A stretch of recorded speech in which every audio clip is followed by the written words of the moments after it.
Hello friends, actually मुझे एपटे ही जाऊँगी गोटे कम बाकी पाग टे देखिए इच्छा होता गोटे कौन गोटे खाइबापी।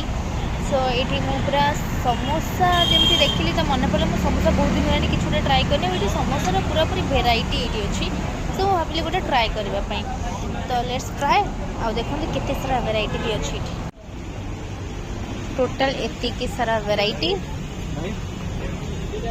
टाणा एवं पहुँच जाइए मो पाखे समोसा एड़ा पनीर समोसा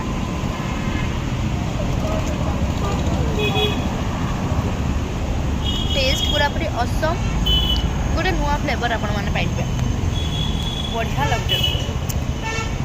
देखिए नेक्स्ट गोटे कौन खाइबा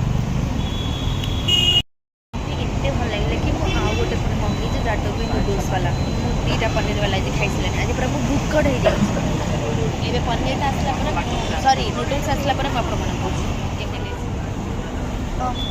बहुत बढ़िया टेस्ट। ये जो लोकेशन टी आपण मैंने आचार्य बिहार छकरू आसे left side 200 metre just left side रे आपण मैंने समोसा किंग देखिपारे। यहाँ कौन प्रकार प्रमोशनल वीडियो नुहे एक्चुअली मत बहुत मात्रा रे भल है से जो मैंने चाहते ट्राए करने डेफिनेटली कम आ वेज और नॉन वेज बोथ अवेलेबल।